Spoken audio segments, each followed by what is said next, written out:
after-school programs are changing the purpose, whereby before it was at the Boys and Girls Club or somewhere else playing ping pong or chess or checkers or basketball.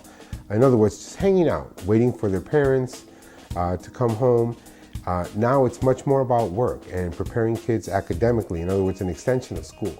If you look at the problems of youth in this community, youth who are at risk, there are very few alternatives for our young people. What we have done is we have criminalized our young people.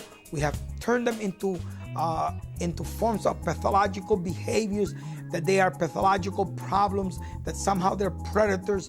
All of these negative ideas about youth. And in actual fact, the youth are indeed the future of any community, of any society. Because Humboldt Park historically is one of the more depressed areas educationally. The dropout rate is astronomical. It's over 60%.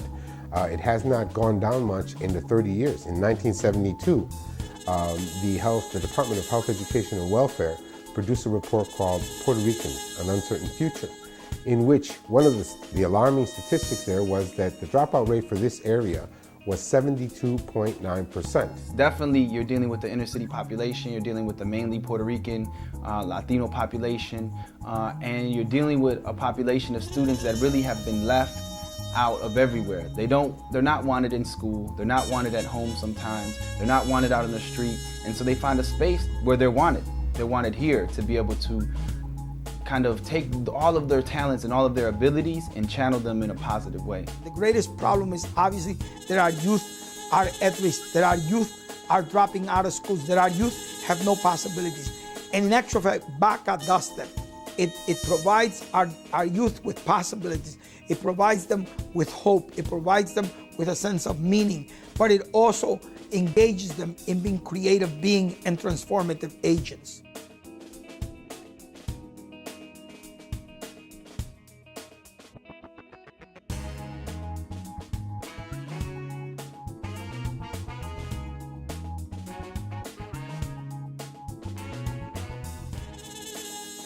For us, it's really how do they use that to build community? How do we see ourselves with these different areas of media that are often controlled by outside forces, and how do we take control over those and create alternatives and different ways to communicate using, whether it's a newspaper, whether it's acting in theater, or whether it is radio, how do we use that as a way to build community? And that's really the most important thing for this program.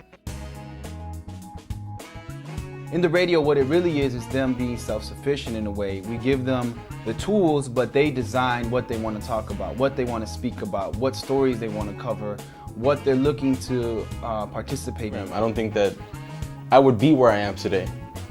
I don't think I would be making, or even be thinking about going to Columbia College and making films on the side, and then writing my own radio programs. So I think that it's been a really good experience. As in, I've learned things that I think I would have never learned. Jodine Velasquez, my co-teacher, teaches the journalism part, which is the writing, the proofreading, the editing, and it's much more intensive because I think it does take the young people's interest. It says, well, what's happening in the community for young people? How do you write about this? And they write and they rewrite, they think of headlines. What they're producing with this high school page is extremely unique. They're able to voice their voices are heard, and that's something that has been a problem for high school students. They become voiceless when they're in high school. A lot of it's driven by teachers teaching them, very top down. But here, the students are actually able to be heard. They're valued. I've always wanted to be in journalism. I love to write, and I think that by me being in this program, it has really helped me kick it up a notch a little bit with the way I write, and especially in the way I articulate my words. I just wrote an article about militarization. People read that article, and some people will be like, what I wrote there are things that, they're true, and people will, notice. It's like I'm informing the people something that I want them to know, something about the community. In theater, let's say, at 4 o'clock they would come in, we prepare, we get into an exercise, we relax, get our mind set on acting or whatever project we're doing at the time, and they come in and we actually spend 4 hours in intensive discussion and workshops. So really looking at theater being more of a dialogue as opposed to one person giving direction. We're really looking at how to examine theater in a collective sense. So there's many skills that are devoted to theater. So theater has many avenues of training, and people find it fascinating that in a little space like that we could do all those things. So it really creates a community of artists. The theater program reminds people of their collective memory in this community.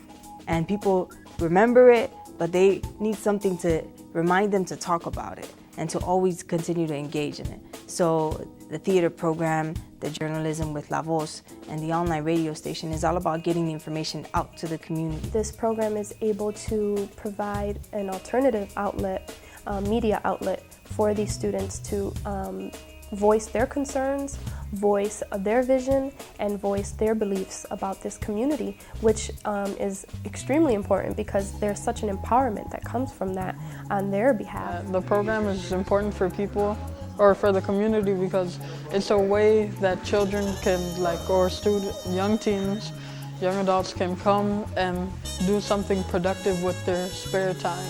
The Humboldt Park community needs programs like these, needs to give the youth alternative a place to be at instead of being in the streets.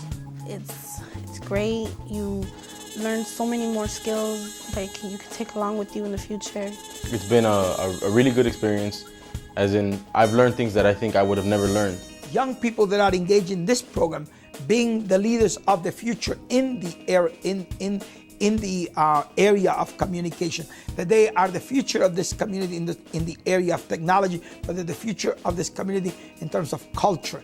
And culture is really what defines us as human beings. We're human because we're able to understand the world about us, act responsibly upon that world, and most importantly, transform that world.